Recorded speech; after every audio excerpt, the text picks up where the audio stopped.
بسم اللہ الرحمن الرحیم۔ قوم لوط، جنہوں نے ایسی برائی کو ایجاد کیا جو ان سے پہلے دنیا میں کسی قوم نے نہ کیا تھا، ایسی بدکاری جس کی مثال تاریخ میں کہیں نہیں ملتی۔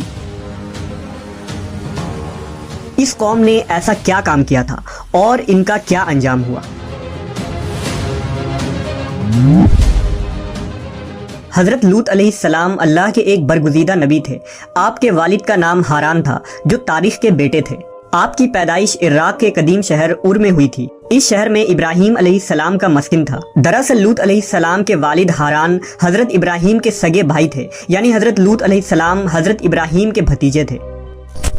چونکہ حضرت لوط علیہ السلام کے والد ان کے بچپن میں ہی انتقال کر چکے تھے، لہذا حضرت لوط کو حضرت ابراہیم نے بیٹا بنا کر پالا تھا۔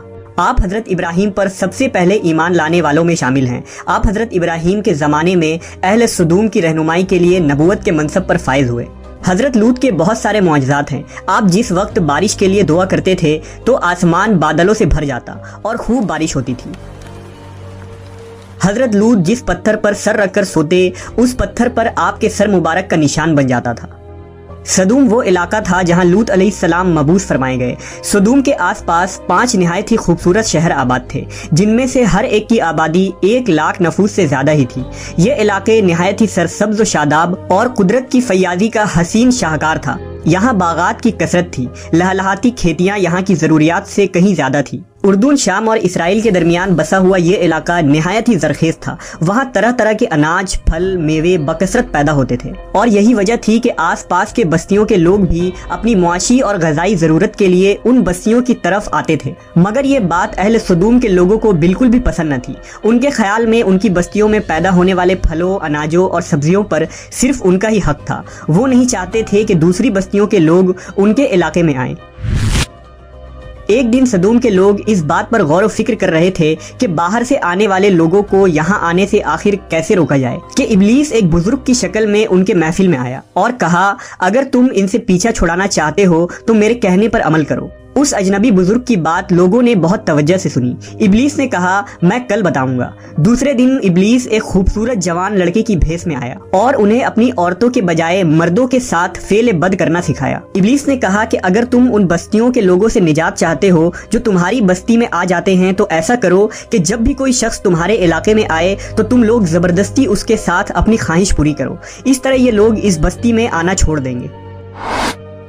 اپنی نفسانی خواہشات کے لیے مردوں سے بدفعلی اس قوم کا دستور بن گیا تھا۔ یہاں بے حیائی عام ہو گئی تھی۔ حکمراں، سردار، رؤسا، ہر طبقے میں گھر گھر یہ عمل پھیل گئی تھی۔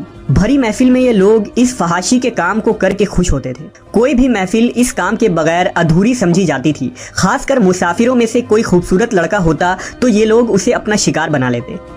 تلمود میں لکھا ہے کہ اہل سدوم اپنی روزمرہ کی زندگی میں سخت ظالم، دھوکے باز اور بد معاملہ تھے۔ کوئی مسافر ان کے علاقے سے بخیریت نہ گزر سکتا تھا۔ کوئی غریب ان کی بستیوں سے روٹی کا ایک ٹکڑا نہ پا سکتا تھا۔ بارہا ایسا ہوتا تھا کہ باہر کا آدمی ان کے علاقے میں پہنچ کر فاقوں سے مر جاتا اور یہ اس کے کپڑے اتار کر اس کی لاش کو برہنہ دفن کر دیتے۔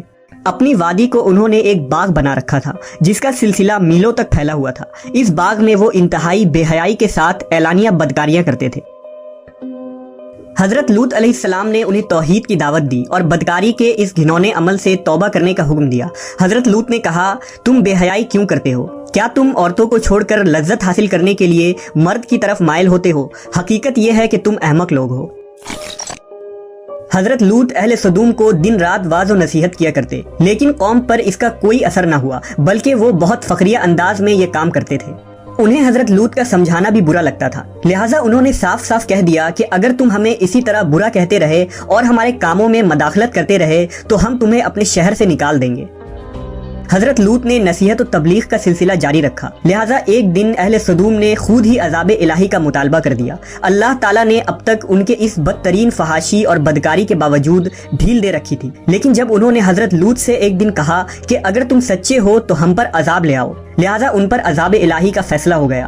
اللہ نے اپنے خاص فرشتوں کو دنیا کی طرف روانہ کر دیا۔ یہ فرشتے دراصل حضرت جبرائیل، میکائیل اور اسرافیل علیہ السلام تھے۔ پھر یہ فرشتے حضرت لوط علیہ السلام کے گھر تشریف لے آئے۔ حضرت لوط نے جب ان خوبصورت نوعمر لڑکوں کو دیکھا تو سخت گھبراہٹ اور پریشانی میں مبتلا ہو گئے۔ انہیں یہ خطرہ محسوس ہوا کہ اگر ان کے قوم کے لوگوں نے انہیں دیکھ لیا تو نہ جانے وہ ان کے ساتھ کیا سلوک کریں گے۔ حضرت لوط کی بیوی کا نام وائلہ تھا، اس نے آپ پر ایمان نہ لایا تھا اور وہ دراصل منافقہ تھی، وہ کافروں کے ساتھ تھی، لہٰذا اس نے جا کر اہل سدوم کو یہ خبر دے دی کہ لوط کے گھر نوجوان لڑکے مہمان ٹھہرے ہوئے ہیں۔ یہ سن کر بستی والے دوڑتے ہوئے حضرت لوط کے گھر پہنچے۔ حضرت لوط نے کہا، اے قوم، یہ جو میری قوم کی لڑکیاں ہیں یہ تمہارے لیے جائز اور پاک ہیں، اللہ سے ڈرو اور مجھے میرے مہمانوں کے سامنے رسوا نہ کرو، کیا تم میں سے کوئی بھی شائستہ آدمی نہیں؟ حضرت لوط کی بات سن کر وہ لوگ بولے، تم بخوبی واقف ہو کہ ہمیں تمہاری بیٹیوں سے کوئی حاجت نہیں، اور جو ہماری اصل چاہت ہے اس سے تم بخوبی واقف ہو۔ قوم لوط کے اس بے شرمانہ جواب سے اندازہ لگایا جا سکتا ہے کہ وہ فعل بد میں کس حد تک مبتلا ہو چکے تھے۔ جب حضرت لوط علیہ السلام کی قوم ان کے گھر کی طرف دوڑتی ہوئی آئی تو حضرت لوط نے گھر کے دروازے بند کر دیے اور ان نوجوانوں کو ایک کمرے میں چھپا دیا۔ اس بدکار لوگوں نے آپ کے گھر کا گھیراؤ کیا ہوا تھا اور ان میں سے کچھ گھر کے دیوار پر بھی چڑھنے کی کوشش کر رہے تھے۔ حضرت لوط اپنے مہمانوں کی عزت کے خیال سے بہت زیادہ گھبرائے ہوئے تھے۔ فرشتے یہ سب منظر دیکھ رہے تھے۔ جب انہوں نے حضرت لوط علیہ السلام کی بے بسی اور پریشانی کا یہ عالم دیکھا تو حقیقت سے پردہ اٹھاتے ہوئے یوں فرمایا، اے لوط، ہم تمہارے رب کے بھیجے ہوئے فرشتے ہیں، یہ لوگ ہرگز تم تک نہیں پہنچ سکیں گے، ابھی کچھ رات باقی ہے، تو اپنے گھر والوں کو لے کر چل دو اور تم میں سے کوئی شخص پیچھے مڑ کر نہ دیکھے۔ اہل سدوم حضرت لوط کے گھر کا دروازہ توڑنے پر بضد تھے، لہٰذا حضرت جبرائیل علیہ السلام نے گھر سے باہر نکل کر اپنے پر کا ایک کونا انہیں مارا، جس سے ان سب کی آنکھوں کے ڈھیلے باہر نکل آئے اور بصارت زائل ہو گئی۔ یہ خاص عذاب ان لوگوں کو پہنچا جو حضرت لوط کے پاس بد نیتی سے آئے تھے۔ حضرت لوط علیہ السلام حقیقت حال جان کر مطمئن ہو گئے اور اپنے گھر والوں کے ساتھ رات ہی کو نکل کھڑے ہوئے۔ بیوی بھی ان کے ساتھ تھی، لیکن کچھ دور جا کر وہ واپس اپنے قوم کی طرف پلٹ گئی اور قوم کے ساتھ جہنم رسید ہو گئی۔ صبح کا آغاز ہوا تو اللہ کے حکم سے حضرت جبرائیل نے بستی کو اپنے پر سے اکھاڑ دیا اور پھر اپنے بازو پر رکھ کر آسمان پر چڑھ گئے، یہاں تک کہ آسمان والوں نے بستی کے کتے کے بھونکنے اور مرغوں کے بولنے کی آوازیں سنی۔ پھر اس بستی کو زمین پر دے مارا، جس کے بعد ان پر پتھروں کی بارش ہوئی۔ ہر پتھر پر مرنے والوں کا نام لکھا ہوا تھا۔ جب یہ پتھر ان کو لگتے تو سر پاش پاش ہو جاتے۔ صبح سویرے شروع ہونے والا یہ عذاب اشراق تک پوری بستی کو نیست و نابود کر چکا تھا۔ قوم لوط کی ان خوبصورت بستیوں کو اللہ نے ایک انتہائی بدبودار اور سیاہ جھیل میں تبدیل کر دیا، جس کے پانی سے رہتی دنیا تک کوئی فائدہ نہیں اٹھایا جا سکتا۔ سمندر کے اس خاص حصے میں کوئی جاندار، مچھلی، میڈک وغیرہ زندہ نہیں رہ سکتے، اس لیے اسے ڈیڈ سی یعنی بحر مردار کہا جاتا ہے، جو اسرائیل اور اردن کے درمیان واقع ہے۔ ماہرین آثار نے 10 سالوں کی تحقیق و جستجو کے بعد اس تباہ شدہ شہر کو دریافت کیا تھا۔ تحقیقات سے پتہ چلا تھا کہ اس شہر میں زندگی بالکل ختم ہو چکی ہے۔ اس شہر کے راستے اور کھنڈرات کو دیکھ کر آرکیولوجسٹ نے یہ اندازہ لگایا کہ جب یہ شہر تباہ ہوا تو اس وقت لوگ روزمرہ کے معمولات کے کاموں میں مشغول تھے اور یہاں زندگی اچانک ختم ہو گئی تھی۔ اہل سدوم جنہیں پتھر بنا دیا گیا تھا، ان کے بت ابھی تک بحر مردار کے پاس موجود ہیں، جو تا قیامت لوگوں کے لیے ایک عبرت ہے۔ آج یورپی ممالک میں انسانی آزادی کے نام پر اس بدکاری کی اجازت دی جاتی ہے اور اس فحش عمل کو فخر سمجھا جاتا ہے، مگر حقیقت یہ ہے کہ ہم جنس پرستی بالکل فطرت کے خلاف ہے، جس سے انسانی معاشرہ تباہ و برباد ہو جاتا ہے۔ روایتوں کے مطابق ایک مرتبہ حضرت سلیمان علیہ السلام نے شیطان سے پوچھا کہ اللہ کے نزدیک سب سے بدترین عمل کیا ہے؟ ابلیس بولا، جب مرد مرد سے بدفعلی کرے اور عورت عورت سے خواہش پوری کرے۔ حضرت ابن عباس سے روایت ہے کہ رسول اللہ صلی اللہ علیہ وسلم نے فرمایا کہ اس شخص پر اللہ پاک کی لعنت ہو جو قوم لوط والا عمل کرے۔